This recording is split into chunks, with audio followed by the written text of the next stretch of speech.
Justa- Nos alegramos de compartir con ustedes, queridos amigos y hermanos, las riquezas de la La Biblia. hermosura de la palabra de Dios. Estamos en estos temas tan dulces, queridos hermanos, y no olvidar que existen ciertos obstáculos que son, claro, impiden justamente para que la vida divina crezca, existe el crecimiento de la vida divina, y hemos sido alentados justamente a poder abandonar, deshacernos del mundo, por ejemplo, tratar con el pecado.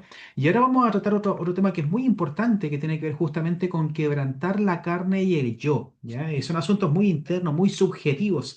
Están en nuestro interior y el objetivo de ellos es justamente, queridos hermanos, de que la vida divina se desarrolle en nosotros.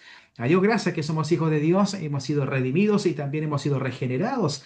Pero la vida que está en nuestro espíritu se debe desarrollar, debe alcanzar nuestra alma. Bueno, y claro, existen obstáculos, cosas que impiden aquello. Hay que tratar con estos asuntos, queridos hermanos. Vamos hoy día a comenzar con este tema de quebrantar la carne y también lo que es el quebrantar el yo. Maravillosa la palabra. Y veremos lo que la Biblia dice con respecto a la carne y el yo. Ellos necesitan ser quebrantados también en nuestra experiencia. Debemos avanzar en esto, hermano Marcos, queridos hermanos. El pecado es terrible y el mundo es avasallador, pero los dos son elementos externos, lo que hemos compartido en programas anteriores.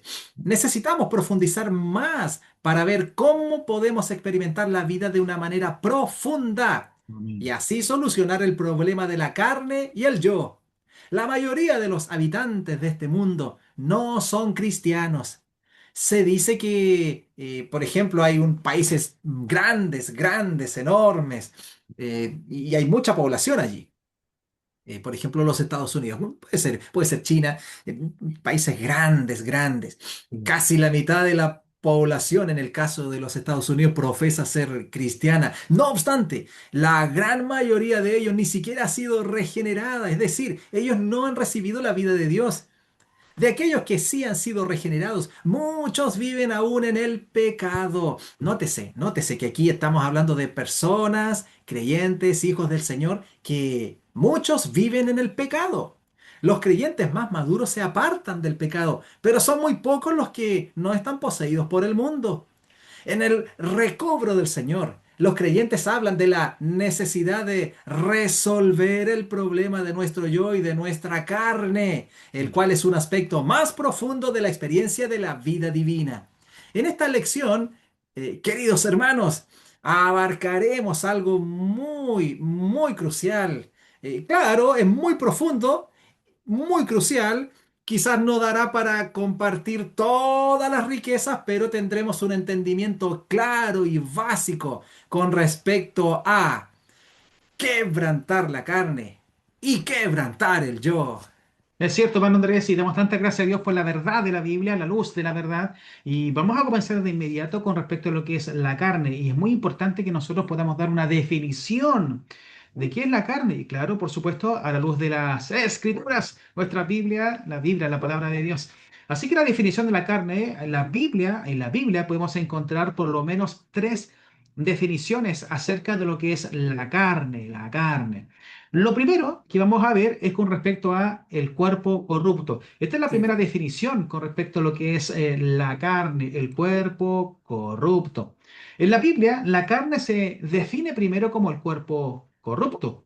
Nuestro cuerpo fue creado por Dios, pero la carne es algo corrupto. ¿Ya? Un asunto es el cuerpo y otra cosa muy claro. diferente es la carne. Dios no creó la carne. Únicamente Dios creó el cuerpo. Sin embargo, Satanás se infiltró, ¿verdad?, en los miembros de este cuerpo. De hecho, el apóstol Pablo, queridos hermanos, allí en el libro de Romanos, en el capítulo 7, versículo 23, él dice lo siguiente, pero veo otra ley en mis miembros, aquí en mis miembros, que está en guerra contra la ley de mi mente, ¿ya? Entonces aquí el apóstol Pablo cuando menciona el libro de Romanos capítulo 7, versículo 23, dice claramente que la ley del pecado está en los miembros de nuestro cuerpo, en los miembros de nuestro cuerpo. Cuando Adán comió del fruto del árbol del conocimiento del bien y del mal, ese fruto entró en los miembros de su cuerpo. Entonces, y repito este asunto, un asunto es el cuerpo y otro asunto muy diferente es la carne. Lo que Dios creó allí al comienzo de la Biblia con respecto a lo que es la creación del hombre fue justamente un cuerpo, el cuerpo del hombre, sin pecado, sin ningún problema de corrupción.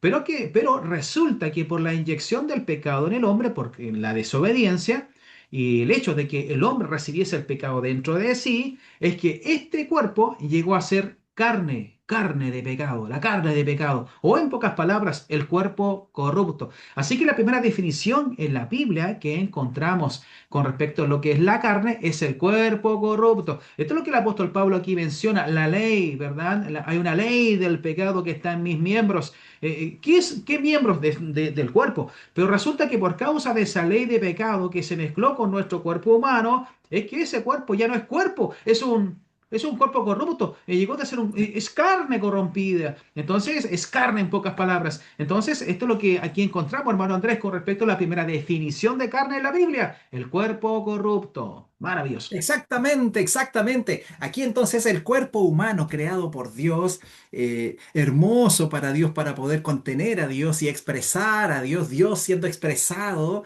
en el cuerpo humano creado por Él. Entonces vemos que en la caída fue corrompido. El Amén. cuerpo llegó a ser un cuerpo corrupto, vendido al pecado. Como dice el versículo 23 de Romanos 7, pero veo otra ley en mis miembros, que está en guerra contra la ley de mi mente y que me lleva cautivo a la ley del pecado que está en mis miembros. Este mismo cuerpo que fue creado por Dios como un depósito, un vaso para contenerlo a Él, el Dios santo, justo, verdadero, y por medio de Él ser expresado, ahora en la caída de Adán y al inyectarse Satán como pecado en el hombre, torna este cuerpo un cuerpo corrupto. Cierto. Un cuerpo corrupto. Aquí tenemos la primera definición de la carne, el cuerpo corrupto. El cuerpo corrupto. Sí. Desde entonces, el cuerpo del hombre creado por Dios se corrompió y se arruinó desde que Satán entró en el cuerpo humano, en el hombre. Así el cuerpo corrupto y arruinado se convirtió en la carne. Aquí tenemos, hermano Marcos, queridos hermanos, la definición de la carne para conocer bien y entender bien. Lo primero, el cuerpo corrupto. Es cierto, bueno, Andrés, damos gracias a Dios por la Biblia, compartiendo con ustedes las riquezas de la Biblia, la hermosura de la palabra de Dios.